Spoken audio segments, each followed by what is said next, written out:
Hello everyone. तो पिछले part में हमने देखा था कि कैसे यांग काई को अनकॉन्शियस देखने के बाद सीनियर सिस्टर जिया कितनी ज्यादा परेशान हो गई थी। तभी लकीली वहाँ पर एल्डर मैंग आ जाते हैं, जिनके पास काफी ज्यादा पावरफुल पिल था और वो उसका यूज करते हुए यांग काई को हील करने लगते हैं। सीनियर सिस्टर जिया, जिन्हें की वो 9 इनकंडेंशन ड्यू रिफाइन करना था, वो भी अपना फोकस नहीं लगा पा रही थी और ये चीज एल्डर मैंग अच्छे से समझ जाते हैं, इसलिए फटाफट उन दोनों को लेकर सेक्ट वापस चले जाते हैं। वहाँ जाने के बाद एल्डर मैन की काफी ज्यादा कोशिशों के बाद भी यांग काई को होश नहीं आ रहा था। वो तो यहाँ तक मान लेते हैं कि यांग काई अब वापस दोबारा कभी होश में नहीं आएगा, पर दूसरी तरफ यांग काई, जो कि अपने कॉन्शियस माइंड में था, वहाँ उसके सामने स्कल मॉन्स्टर के साथ डील हो जाती है कि वो 1 महीने के लिए उसका सर्वेंट बन जाएगा और वो पूरी तरह से खुद को उसे सबमिट कर देता है। उसे वापस होश में देखने के बाद एल्डर मैंग और जिया काफी ज्यादा खुश हो गए थे। यहाँ एल्डर मैंग को जंगल में घटी सारी घटना के बारे में पता लग जाता है कि कैसे ये दोनों मुसीबत में पड़ गए थे। सारी कहानी जानने के बाद एल्डर मैंग तो बदला लेने के लिए वहाँ से निकल जाते हैं।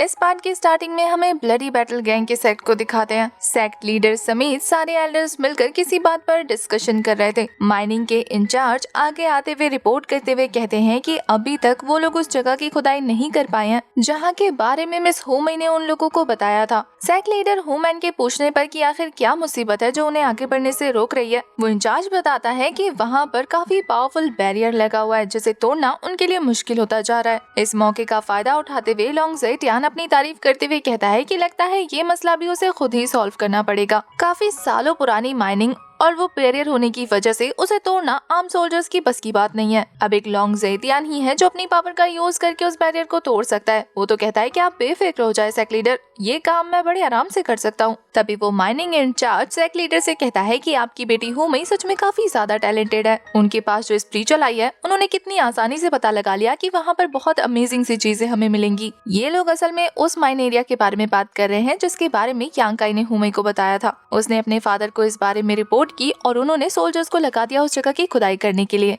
जैसे ही यहाँ सेक्ट लीडर और होमई की तारीफ होने लगती है, लॉन्ग ज़ेटियान का खून जलने लग जाता है। वो तो बस यही सोच रहा था कि ये बंदा इस कुर्सी पर इसलिए बैठा है क्योंकि इसकी दोनों बेटियों ने इसका नाम रोशन करके रखा हुआ है। पर कोई बात नहीं, ये ज्यादा देर तक इस सेक्ट का मालिक बनकर नहीं रह सकता। वो जल्दी ही अपने दोनों पोतों की शादी इनकी 2 बेटियों के साथ कर देगा, जिससे वो सेक्ट लॉन्ग फैमिली की पर्सनल प्रॉपर्टी बन जाएगी और ये लोग चाहकर भी कुछ नहीं कर पाएंगे। इस बुढ़े को अपने दोनों पोतों पर इतना भरोसा था कि इसे लग रहा था कि इसके दोनों पोते उन लड़कियों को इम्प्रेस कर लेंगे। तभी अचानक से वो जगह काफी जोर जोर से शेक करने लग जाती है, जैसे कि वहाँ पर कोई पावरफुल अर्थक्वेक आया हो। लॉन्ग ज़ेटियान समझ जाता है, इसलिए वो सेक्ट लीडर को रिपोर्ट करते हुए कहता है कि ऐसा लग रहा है जैसे कि कोई पावरफुल एक्सपर्ट यहाँ पर अराइव हुआ है। ये और कोई नहीं बल्कि हमारे एल्डर मैंग थे, जो जोर जोर से काफी गुस्से में लॉन्ग ज़ेटियान को आवाजें देने लगते हैं। एल्डर मैंग की आवाज ही इतनी ज्यादा पावरफुल और बुलंद थी कि वहाँ पर रखे हुए उनके चाय के कप्स टूट गए थे। एल्डर मैंग को वहाँ देखने के बाद फटाफट सभी द एल्डर्स बाहर आ गए थे। एल्डर मैंग की पावर देखने के बाद ह्यूमन समझ जाता है कि हमारे एल्डर डिवाइन ट्रैवल रियल्म की पीक पर हैं। ऑल्दो एक सेक्ट लीडर होने के बावजूद भी वो डिवाइन रियल्म की 7th लेवल पर है, लेकिन वो हमारे एल्डर मैंग का मुकाबला नहीं कर सकता। ह्यूमन को पता था कि अगर एल्डर मैंग ने यहाँ पर अपनी पावर का यूज किया तो उन लोगों के लिए बचना मुश्किल हो जाएगा, इसलिए वो काफी पोलाइटली उनसे पूछने लगता है कि आखिर एल्डर आप यहाँ पर किस लिए आए हैं, क्या आप मुझे बता सकते हैं कि आखिर आपको क्या चाहिए। एल्डर मैंग तो काफी गुस्से में कहते हैं कि क्या तुम लॉन्ग ज़ेटियान हो। बेचारा सेक्ट लीडर खुद को इंट्रोड्यूस करते हुए कहता है कि मेरा नाम ह्यूमन है और मैं इस ब्लडी बैटल गैंग का सेक्ट लीडर हूँ, आप मुझे बता सकते हैं। उसकी बात कंप्लीट होने से पहले ही एल्डर मैंग उसे चुप रहने का इशारा करके वहाँ से हटने को कहते हैं। यहाँ एल्डर मैंग ने साफ साफ कह दिया था कि अगर तुम लॉन्ग ज़ेटियान नहीं हो तो फिर मेरे रास्ते में आकर बकवास करने की जरूरत नहीं है। मुझे तो वो कायर लॉन्ग ज़ेटियान ही चाहिए जो अभी तक सामने आने की हिम्मत नहीं कर पा रहा है। अगर वो फौरन से मेरे सामने नहीं आया तो फिर मैं इस पूरे ब्लडी बैटल गैंग को यहाँ पर डिस्ट्रॉय कर दूंगा। ये बोलकर जैसे ही वो अपनी पावर को अनलिश करते हैं, वहाँ पर मौजूद एक एक इंसान काफी बुरी तरीके से हिल जाता है। यहाँ एल्डर मैंग की ये हरकत देखने के बाद लॉन्ग ज़ेटियान सोच ही रहा था कि वो सामने आ जाए कि तभी एल्डर मैंग फिर से उसकी बेइज्जती करते हुए कहते हैं कि कहाँ है वो कुत्ते का बच्चा, मुझे देखकर उसकी हालत खराब हो गई है क्या। अब इससे पहले कि लॉन्ग ज़ेटियान आगे बढ़ता, उसका पोता ही आगे जाते हुए कहता है कि आखिर तुम्हारी हिम्मत कैसे हुई मेरे दादाजी के खिलाफ इस तरीके के अपशब्द यूज करने की, अपनी जबान को संभालो ओल्ड मैन। एल्डर मैंग तो उसे देखकर भी खुश हो जाते हैं। वो कहते हैं कि अच्छा तो तुम लॉन्ग ज़ेटियान के पोते हो, इसका मतलब हुई लॉन्ग तुम्हारा भाई है। वो तो बिना किसी झिझक के मान भी जाता है क्योंकि उसे पता नहीं था ना कि एल्डर मैंग के माइंड में क्या चल रहा है। वहीं दूसरी तरफ एल्डर मैंग को दिखाते हैं जो कहते हैं कि फियोनिक्स के बच्चे को उड़ना आता है, वहीं चूहे के बच्चे को गड्ढा खोदना आता है और उसी तरीके से तुम्हारा भाई एक लड़की पास है तो तुम भी उसी की तरह हो। अपने भाई और दादाजी की बेइज्जती सुनने के बाद वो फिर से रेडी होते हुए कह रहा था कि आखिर मैंने आपसे कहा था ना कि अपने जबान को लगाम दीजिए, और फिर वो अपनी पावर रिलीज करते हुए ऐसे शो कर रहा था जैसे कि वो फाइट करेगा। वो कहता है कि अगर आपने एक और शब्द मेरे ब्लडी बैटल गैंग के बारे में कहा तो फिर मुझसे बुरा कोई नहीं होगा।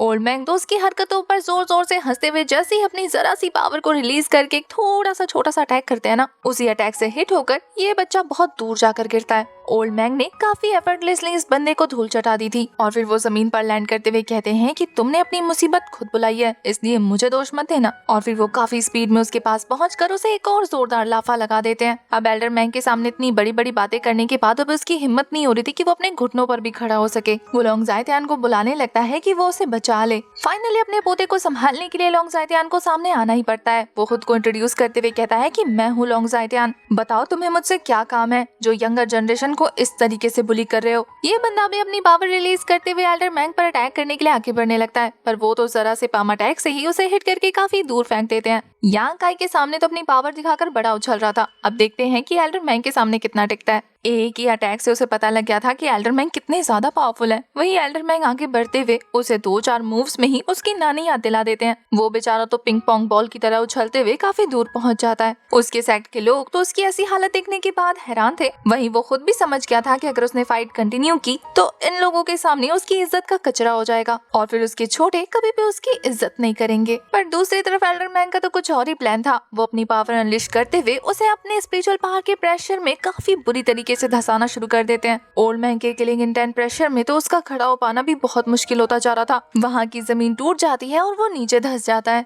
उसकी हालत खस्ता करने के बाद हमारे एल्डर मैंग कहते हैं कि तेरी इतनी सी पावर रखने के बावजूद भी अपना नाम लोंग जायतियान रखने की हिम्मत कैसे हुई। इस नाम का मतलब था सबसे पावरफुल शेर। वो तो कहते हैं कि तू खुद को लोंग जाओतियान बुलाना शुरू कर दे, जिसका मतलब है कि जमीन पर पड़ा हुआ कछुआ। इससे पहले एल्डर मैंग कोई भी एक्शन ले पाते तभी वहाँ पर हुमैन आगे आते हुए उन दोनों को संभाल कर किसी पत्थर से टिका देता है। लोंग जायतियान की हालत देखने के बाद वो कहता है कि लोंग जाओतियान, इस ओल्ड मैन ने तुम्हारा सही नाम रखा है। इसके अलावा अच्छा हुआ जो तुम्हारी इसके सामने अच्छी खासी पिटाई लग गई। तुम्हें मैं खुद सबक सिखाता क्योंकि आजकल तुम बहुत ज्यादा उछल रहे थे। पर कोई बात नहीं, इस पिटाई के बाद तुम कुछ दिन तक तो शांत रहोगे ही। उसके बाद सैक लीडर ये सोचने लगते हैं कि उन्हें इस मामले को खुद सॉल्व करना चाहिए, जिसके बाद गैंग में उनकी इज्जत सैक लीडर के तौर पर और ज्यादा बढ़ जाएगी। ऐसा लगता है जैसे यहाँ भी हर कोई अपने फायदे का ही सोच रहा है। हुमैन आगे बढ़ते हुए काफी ज्यादा रिस्पेक्ट के साथ एल्डर मैंग को शांत रहने का कहता है। वो तो पूछ रहा था कि बताइए आखिर आपके इतने भड़कने का राज क्या है, क्या हमसे जाने अनजाने में कोई गलती हो गई है। ओल्ड मैंग तो कहते हैं कि नहीं, ना तो तुमसे कोई गलती हुई है और ना ही तुम लोगों ने मुझे कुछ नुकसान पहुंचाया है, लेकिन तुम्हारे गैंग मेंबर ने मेरे डिसाइपल को हर्ट करने की कोशिश की। और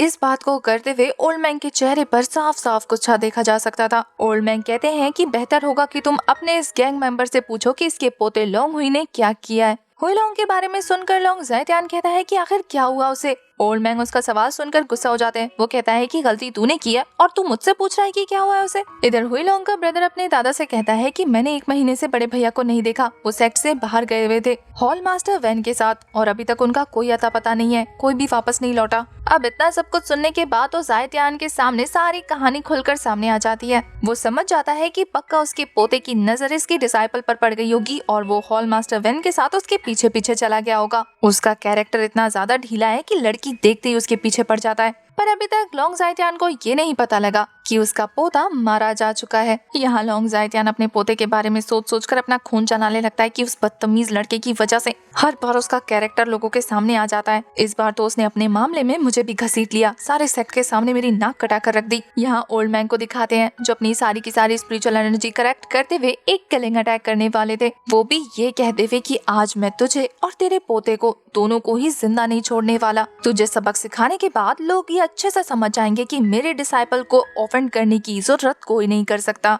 हमेशा शांत रहने वाले ओल्ड मैंग की इस तरीके की गुस्से वाले लुक को देखकर ही आप समझ सकते हैं कि सीनियर सिस्टर्स यहाँ कितनी ज्यादा मैटर करती है उन्हें। वो एक काफी पावरफुल पाम अटैक उन सभी की तरफ थ्रो कर चुके थे। ये अटैक करते हुए ओल्ड मैंग सभी को वार्निंग देने लगते हैं कि मुझे ये जमीन पर पड़ा हुआ कछुआ और उसका पोता चाहिए। उसके अलावा जो कोई भी मरना नहीं चाहता वो जल्द से जल्द यहाँ से भागकर अपनी जान बचा सकता है। सीन शिफ्ट होता है और हमें यांग आई को दिखाते हैं जो बड़े मजे से अपने फर्स्ट किस के ख्यालों में खोया हुआ था। असल में तो वो मार्केट आया हुआ था ताकि यांग सीड्स हासिल कर सके, पर उसका ध्यान शॉपिंग पे कम अपनी फर्स्ट किस पर ज्यादा था। खुद को रियलिटी चेक देते हुए वो कहता है कि अगर सीनियर सिस्टर जिया को 9 इन कंडेंशन ड्यू नहीं चाहिए होता ना तो वो कभी ऐसा नहीं करती, इसलिए कुछ भी ऐसा वैसा मत सोचो। ये बोलने के बाद वो होश में आ जाता है। अपने पास मौजूद एक यंग सीड को देखने के बाद वो कहता है कि उसे डिस्ट्रैक्ट नहीं होना, उसे एक ट्रू वॉरियर बनना है और वो इस तरीके से हार नहीं मान सकता। मतलब लड़की के ख्यालों में पागल नहीं हो सकता, उसे सीड्स ढूंढने हैं ताकि अपनी कल्टीवेशन इंप्रूव कर सके। वो ये सारी बातें सोच ही रहा था कि तभी वहाँ पर एक खूबसूरत सी लड़की आ जाती है जो उसे कहती है कि तुम्हें सीड्स चाहिए, मेरे पास है, क्या तुम उसे अफोर्ड कर सकते हो।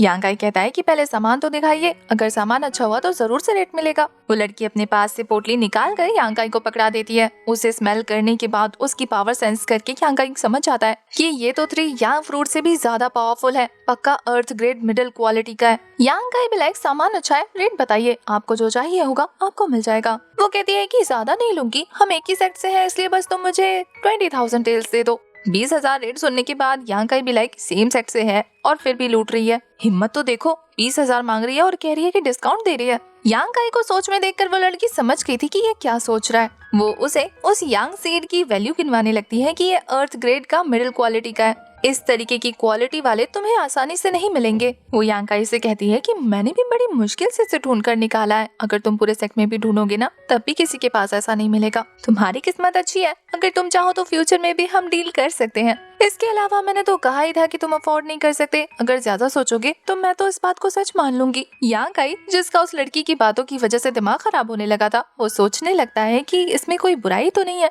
एक अर्थ ग्रेड का सीड 10 नॉर्मल सीड के मुकाबले है, तो इसका मतलब ये है कि उसका नुकसान नहीं होगा। तो वो उस लड़की को पैसे पे करते हुए उसे ये यंग सीड खरीद लेता है। वो तो ये कहते हुए निकल जाती है कि तुम्हारे साथ बिजनेस करके मजा आया, हम फ्यूचर में आगे और बिजनेस करेंगे, ओके। यांग आई तो उस लड़की की बार्गेनिंग स्किल्स से डर गया था। वो तो कहता है कि तुम्हारे साथ बिजनेस ना बाबा ना, कभी भी ना करूं। तभी एक जोर के धमाके के साथ उसकी दुकान की बुनियाद हिल जाती है। पूरे मार्केट में हलचल सी मच गई थी और ये काम और किसी का नहीं बल्कि एल्डर मैंग का था। ये हमारा यांग आई भी समझ जाता है कि पक्का ये ऑरा और किसी चीज का नहीं बल्कि ओल्ड मैंग की एनर्जी का रिलीज हो रहा है। देखते ही देखते उसी डायरेक्शन में सारे मार्केट के लोग दौड़ना शुरू कर देते हैं, यहाँ तक कि सीनियर सिस्टर सुयान भी, हुमई और उसकी सिस्टर भी अपने गैंग को बचाने के लिए उसी तरफ दौड़ पड़ती हैं। इधर सभी लोगों को ये देखना था कि आखिर पावरफुल लोगों की फाइट में कौन जीतने वाला है। दूसरी तरफ हमें एल्डर मैंग को दिखाते हैं जिनका अटैक इन लोगों को हिट होने ही वाला था कि हुमैन और उसके साथ माइनिंग एरिया का इंचार्ज अपनी पावर रिलीज करके उनके अटैक को ब्लॉक करने की कोशिश करने लगते हैं।